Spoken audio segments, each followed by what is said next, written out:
Bonjour Nathan. Vous êtes Bonjour. instructeur en droit du sol dans la ville de Saint-Herblain. Est-ce que vous pouvez nous parler de votre parcours de l'université à votre profession actuelle? Oui, alors moi j'ai commencé, je suis sorti du lycée d'un bac scientifique dans un lycée nantais. Je suis arrivé à la fac de droit donc de Nantes directement. J'ai fait la L1 et la L2 générale comme tout le monde. J'ai enchaîné sur une L3 droit public, donc toujours à la faculté de Nantes. Et ensuite j'ai postulé au master 1 ville et territoire, auquel j'ai été pris. Donc j'ai fait ma première année et ensuite j'ai enchaîné sur le Master 2 Ville et Territoire, qui s'est terminé du coup en août 2021. Ok. Et concrètement, en fait, en quoi consiste votre métier? Alors du coup c'est le métier d'instructeur du droit des sols.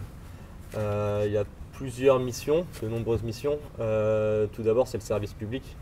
Donc le but c'est de conseiller et accompagner les administrés, les citoyens dans leur démarche d'urbanisme de façon générale. On va faire plusieurs rendez-vous avec eux pour des projets de faisabilité. Ça peut aller du petit abri de jardin au logement collectif de 180 appartements ou à l'entreprise ou à une salle comme le Zénith. Donc c'est des projets complètement différents. On a affaire à des particuliers, un petit papy comme à un promoteur immobilier, donc c'est très très large. Ensuite, on va du coup instruire les demandes, vérifier par rapport à la réglementation si celles-ci sont, si elles respectent ou non la réglementation. Euh, Ensuite, du coup, les pétitionnaires, les usagers vont pouvoir réaliser leurs travaux en fonction de la réponse qui a été apportée par la collectivité. Donc c'est bien l'élu à l'urbanisme qui signe en fait l'arrêté. À la suite de ça, on va du coup nous contrôler si les travaux qui ont été effectués sont conformes à l'autorisation. Ça, nous, du coup, on est assermentés en fait pour pouvoir dresser des procès-verbaux si les travaux ne sont pas conformes ou si justement les travaux ne sont pas déclarés. Ensuite, on a un peu un volet gestion des contentieux, parce que l'urbanisme, il y a beaucoup de contentieux, des recours gracieux ou des recours contentieux, que ce soit entre voisins ou contre les autorisations. Et ensuite, on a également un volet un peu plus élaboration des documents d'urbanisme, où on participe à leur création, mais également à leur révision et à leur modification. Voilà un peu l'image globale du métier d'instructeur. D'accord. Est-ce que vous pouvez nous décrire une journée type et aussi le type de personnes que vous rencontrez, avec qui vous collaborez? Alors une journée type, donc en arrivant au bureau, on va dire qu'on a une pile de demandes d'autorisation d'urbanisme qu'on a reçues, de dossiers. On instruit chaque dossier, donc on vérifie si toutes les pièces sont bien présentes et si par rapport à la réglementation, leurs projets sont conformes. On va également durant la journée pouvoir rencontrer des particuliers ou des promoteurs pour essayer de commencer à travailler leur projet du coup en amont de leur dépôt. Euh, sur une même journée, on peut potentiellement aller sur le terrain, du coup vérifier tel ou tel travaux qui ont été réalisés. Et voilà, ça fait déjà une bonne journée. Ok. Ok. Et oui, selon vous, quelles sont les principales qualités à avoir pour exercer ce métier? Je dirais dans un premier temps la rigueur et l'organisation, parce que chaque demande, on a des délais qui sont impartis. Par exemple, une déclaration préalable, la collectivité a un mois pour y répondre. Un permis de construire, c'est 2 mois, ou plus d'ailleurs. Du coup, on doit être assez bien organisé parce que si on ne répond pas dans les délais, c'est comme si l'autorisation a été délivrée, c'est un tacite. Donc on doit un peu avoir l'image sur tout. Je dirais ensuite une qualité rédactionnelle, parce que suite à l'instruction du permis de construire, c'est à nous de rédiger l'arrêté. On propose ensuite à l'élu à l'urbanisme de signer. En fait, on est plus une aide à la décision pour l'élu à l'urbanisme. C'est lui qui signe, après qui prend la décision finale. Donc qualité rédactionnelle.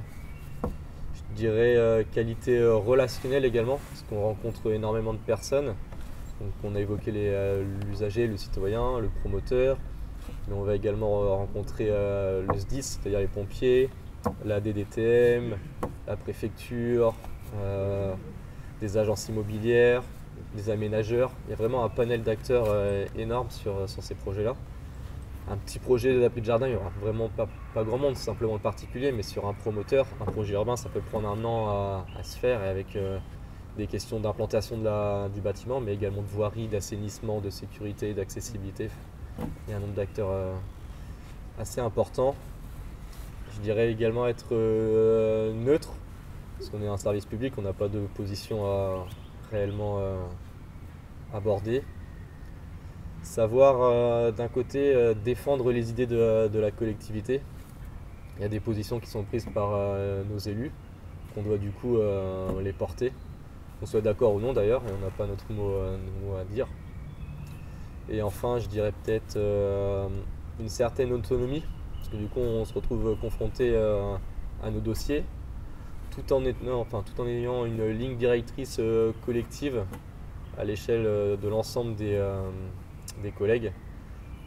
Voilà, moi je travaille du coup à Saint-Herblain, que tous les instructeurs de Saint-Herblain, on ait le même discours partout. Donc certes, je travaille seul sur des dossiers, mais par contre, je dois avoir une ligne directrice avec tout le monde. Est-ce qu'il y a un type d'affaires que vous traitez le plus souvent, qui revient le plus souvent, ou c'est assez, le panel est large, c'est jamais la même affaire? Les affaires les plus courantes, je dirais tout ce qui est extension, surélévation. C'est des affaires on peut croire assez rapides parce que c'est des petits projets, sauf que c'est assez rapidement des particuliers, des gens comme vous, comme moi, où on n'a pas forcément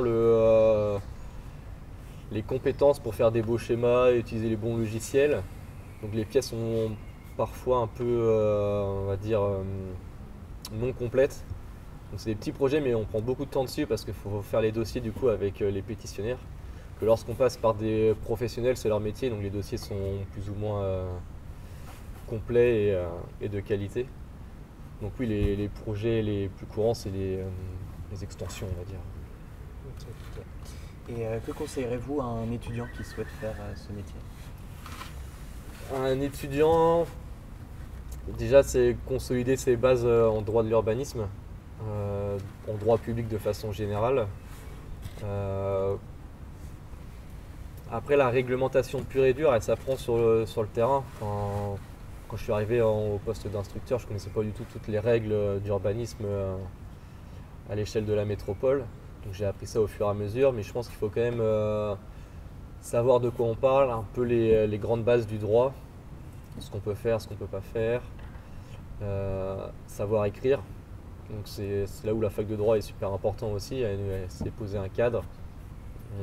Durant toutes nos années universitaires, on rédige sans cesse. Donc voilà, c'est surtout, je pense, qualité rédactionnelle et d'avoir une bonne base réglementaire. C'est parfait. Quel master conseillerez-vous à un étudiant qui souhaite aller dans ce domaine, effectuer ce métier? Le master en tant que Nantais, je vais dire le master Ville et Territoire. Mhm. C'est vrai que c'est un master du coup pluridisciplinaire avec un tiers d'étudiants juristes, un tiers d'étudiants géographes, un tiers d'étudiants architectes. Du coup, ça permet d'avoir déjà l'esprit un peu plus collectif, on va dire, où on apprend à discuter avec des personnes de milieux professionnels différents. Et on se rend compte assez rapidement dès le master qu'on n'a pas forcément le même langage. On peut parfois vouloir dire la même chose, mais au final, dans le discours, on n'emploie pas les mêmes mots. Et après, dans le monde professionnel, ça peut poser des problèmes. Donc c'est assez important ce master Ville et Territoire qui est transversal, du coup, assez pluridisciplinaire. Je pense que c'est un bon master. On est bien suivi durant les 2 années en plus. Donc je pense que le master Ville et Territoire il est très bien pour ces métiers en lien avec l'urbanisme. Et est-ce que vous pouvez nous donner une fourchette de votre salaire, si vous pouvez? Alors du coup, nous on est fonctionnaires. Du coup, nous on a des grilles indiciaires en fonction de nos catégories. Et du coup, en fait, on monte en échelon en fonction de l'ancienneté. La profession d'instructeur du droit des sols, c'est catégorie B. Donc on va dire qu'en gros c'est entre 1400 et 2000 nets en fonction des collectivités. Parce qu'après chaque instructeur n'a pas forcément les mêmes missions selon les communes, selon la taille des communes, du nombre de dossiers, selon l'organisation que les communes ont souhaité mettre en place. Donc voilà, en fonction des missions aussi, les salaires peuvent être, avec le régime indemnitaire, peuvent varier un petit peu. Et donc, une question un peu plus personnelle. Quelle est la pire remarque que l'on vous a faite sur votre métier? La pire Celle remarque, qui vous avait le plus choqué? plus choqué, non c'est pas choquant, c'est plutôt rigolo. C'est quand il est 18h et tu refuses d'aller boire un verre en ville et qu'on te dit que tu es fonctionnaire, que tu as fini déjà depuis 1 heure ou 2 le travail. Merci C'est beaucoup. sûr, merci beaucoup. Merci Pas beaucoup de à souci. vous et bonne fin de journée. Merci, bonne continuation à vous, bon Merci. courage. À vous aussi.